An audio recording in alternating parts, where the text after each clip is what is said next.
राम श्री राम राम राम राम राम राम राम राम राम राम। जय श्री राम दोस्तों, कैसे हो आप सब। स्वागत करता हूं आप सबका एक नए अंक में, एक नए एपिसोड में अपने YouTube चैनल पर स्टोरीज ऑफ बाबा नीम करौली, जहां मैं आप लोगों के साथ शेयर करता हूं बाबा नीम करौली महाराज की जीवनी, उनके कुछ किस्से और कुछ चमत्कार। दोस्तों, महाराज जी नीम करौली गांव के अंदर 18 वर्ष तक रहे और फिर ऐसा क्या हुआ कि अचानक से जो है महाराज जी ने नीम करौली गांव को त्याग दिया और उसके बाद में जो है कैंची धाम चले आए। तो हुआ कुछ ऐसा था दोस्तों कि एक बार की बात है कि एक सेठ थे, वो चांदी के थाल के अंदर जो है कई सारे स्वर्ण मुद्राएं और कई सारे जो है पैसा लेकर जो है एक बार महाराज जी के पास में आए। और बात है लगभग 1935 की, और आकर जो है महाराज जी के सामने उपस्थित हुए। उस समय जो है महाराज जी के कई सारे वहाँ के जो लोकल ब्राह्मण थे वो भक्त थे, और महाराज जी लेकिन जो है कभी भी अपने भक्तों का कुछ भी भेंट किया हुआ जो है नहीं लिया करते थे, और पैसा वगैरह धन दौलत वगैरह ये जो है महाराज जी के लिए कुछ भी नहीं था।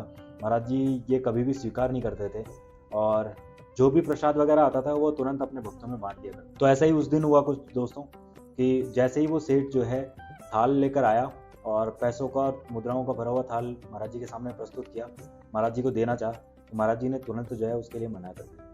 और महाराज जी ने यही कहा कि जो तुम प्रसाद लेके आए हो वही केवल जो है भक्तों को वितरित कर दो, बाकी ये सब वापस ले जाओ। लेकिन महाराज जी के जो भक्त थे, जो ब्राह्मण व्यक्ति थे, वो ये चाहते थे कि महाराज जी अगर ये स्वयं खुद नहीं रखना चाहते तो ये फिर हमें दिलवा दे और हमें बंटवा दे। लेकिन महाराज जी ने ऐसा कुछ नहीं किया, और उनके आग्रह करने पे भी जो है महाराज जी ने मना कर दिया। और इस बात पे जो है वहाँ के जो ब्राह्मण थे वो महाराज जी से थोड़ा सा नाराज हो। महाराज जी की इस बात के ऊपर जो है वो ब्राह्मण जो है अप्रत्यक्ष रूप से महाराज जी के जो है विरोधी हो गए थे। इस घटना के बाद में जो है एक दिन पूर्णमासी के दिन महाराज जी जो है गंगा स्नान के लिए चले गए थे, और महाराज जी जैसे ही फर्रुखाबाद चले गए उसके बाद में जो है महाराज जी के पीछे से एक सेठ जो है वो 30 कनस्तर जो है शुद्ध देसी घी के वहाँ पर लेकर आया।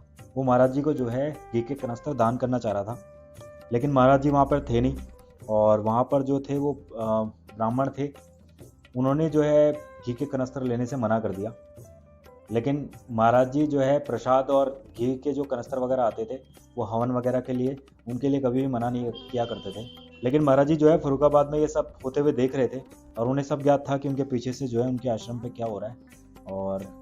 और इसीलिए जब ब्राह्मणों ने घी के कनस्तर लेने से मना कर दिए और उन्हें सेठ को जो है वापस दे दिए, वापस लौटने को मजबूर कर दिया, उसके बाद में जैसे ही महाराज जी वापस नीम करौली आए तो उन्होंने एक बार जो है जमकर सबको फटकारा, सारे ब्राह्मणों को बुलाया और उनको जो है सबको जमकर फटकार लगाई, और उसके बाद में जो है तुरंत उन्होंने नीम करौली गांव को छोड़ दिया। तो इस वजह से दोस्तों महाराज जी ने 18 वर्ष तक वहाँ रहने के बाद में अचानक से जो है नीम करौली गांव को त्याग दिया, और वहाँ से जो है सीधे कैंची धाम आ गए। हालांकि जो है महाराज जी ने अगर 18 वर्ष नीम करौली गांव के अंदर दिए तो उन्होंने उसके नाम को जो है अपने साथ जीवन पर्यंत रखा और उस गांव के एहसान को चुकाया। आज भी जो है महाराज जी को नीम करौली के नाम से जानते हैं, तो वो नीम करौली गांव की वजह से ही जानते हैं।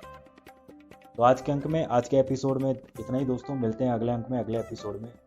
अगर आज का एपिसोड आप लोगों को अच्छा लगा हो तो लाइक कीजिएगा, शेयर कीजिएगा, चैनल जरूर सब्सक्राइब कर लीजिएगा। मिलते हैं अगले अंक में, तब तक के लिए धन्यवाद। जय हिंद, जय भारत, जय बाबा नीम करौली महाराज, जय श्री राम। धन्यवाद।